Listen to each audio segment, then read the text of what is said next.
जय श्री राधे, जय श्री कृष्ण। आप सभी को भाद्रपद कृष्ण पक्ष एकादशी की बहुत बहुत शुभकामना, बहुत बहुत बधाई। सज्जनों, यह भाद्रपद महीना चल रहा है, भादो मास। अपने आप में यह भादो मास इतना पवित्र महीना कहलाता है, इसके पीछे का सबसे बड़ा मूलभूत कारण है कि इसी महीने में भगवान श्री हरि के षोडश कलावतार, जिसे हम पूर्णावतार के रूप में जानते हैं, वह है भगवान श्री कृष्ण। भगवान श्री कृष्ण धराधाम पर इसी महीने में अवतरित हुए थे, इसलिए भी यह महीना अपने आप में बड़ा महान और बड़ा ही श्रेष्ठ माना जाता है। आज हम बात कर रहे हैं इसी भाद्रपद महीने में आने वाली कृष्ण पक्ष की एकादशी के बारे में।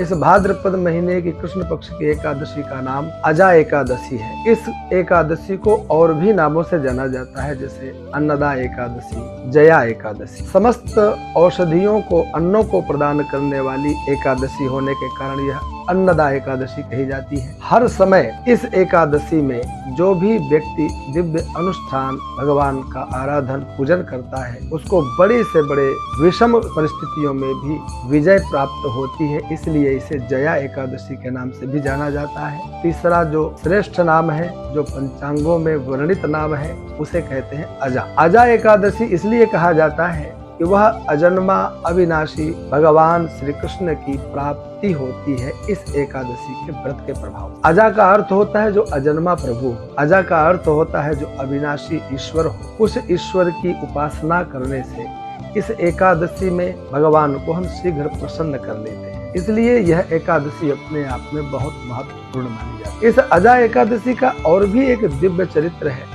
जो मैंने पढ़ा। जैसा कि सभी एकादशियों के बारे में जो महात्म्य का वर्णन होता है, वह भगवान श्री कृष्ण और महाराज युधिष्ठिर का संवाद के रूप में प्राप्त होता है।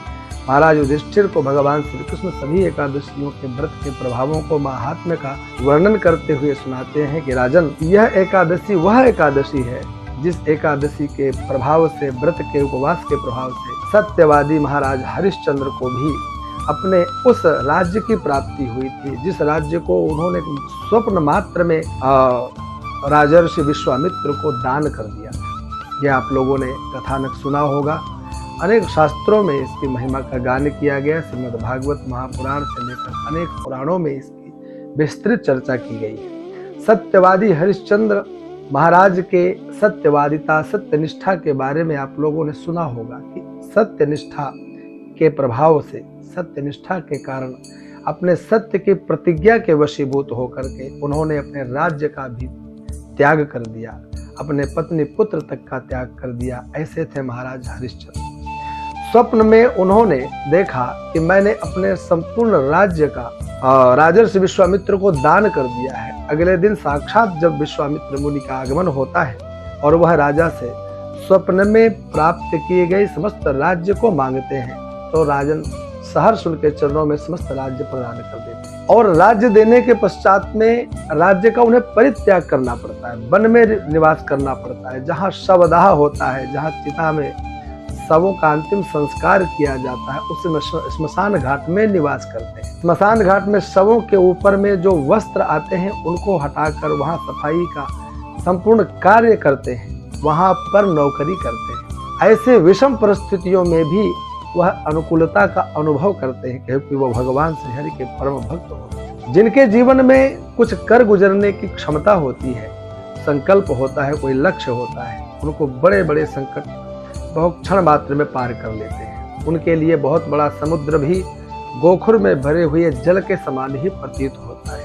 वो महाराज हरिश्चंद्र का जीवन ही ऐसा था। उनके जीवन में जो उन्होंने संकल्प किया था, जो उनकी प्रतिज्ञा थी, अपने प्रतिज्ञा पर अटल रहे। इसी के प्रभाव से उसी स्मशान घाट में एक दिन उन्हें महर्षि गौतम का दर्शन होता है।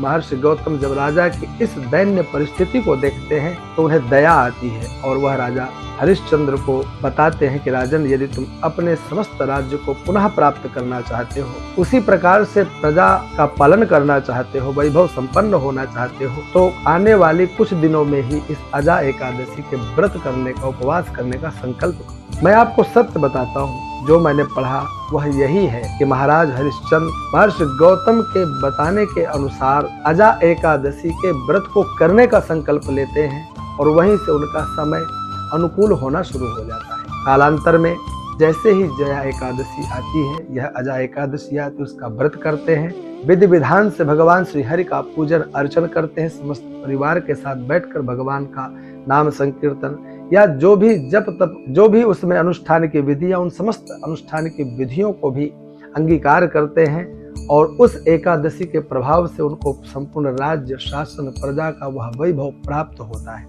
जिसके वह अधिकारी। तो इस एकादशी का बहुत बड़ा प्रभाव है। यह एकादशी भाद्रपद महीने की कृष्ण पक्ष की एकादशी जो आती है उसी को हम लोग जया अजा अन्नदा एकादशी के नाम से जानते हैं। इस वर्ष 2024 में यह एकादशी 28 अगस्त बुधवार को मध्य रात्रि 1:20 से प्रारंभ होगी।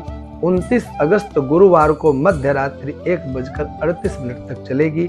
29 अगस्त गुरुवार को प्रातः सूर्योदय काल में प्राप्त होने के कारण 29 अगस्त गुरुवार को ही यह अजा एकादशी रहेगी। सभी को इस अजा एकादशी का व्रत 29 अगस्त गुरुवार को ही करना श्रेयस्कर रहेगा। उसके पश्चात 30 अगस्त को प्रातः 7:24 के पश्चात आप लोग पारण कार्य कर सकते हैं और भगवान का अर्चन पूजन इत्यादि करते हुए ब्राह्मण को भोजन कराते हुए हवनादि कर्म संपन्न कर सकते हैं। ये आप लोगों को ध्यान रखना है, कोई भी एकादशी जब हमें पारण के लिए द्वादशी प्राप्त हो वही एकादशी महत्वपूर्ण होती है। एकादशी का व्रत का सबसे बड़ा प्रभाव द्वादशी के साथ होता है। वह एकादशी अवश्य करें जिसके बाद में द्वादशी हमें पारण करने के लिए प्राप्त होती है।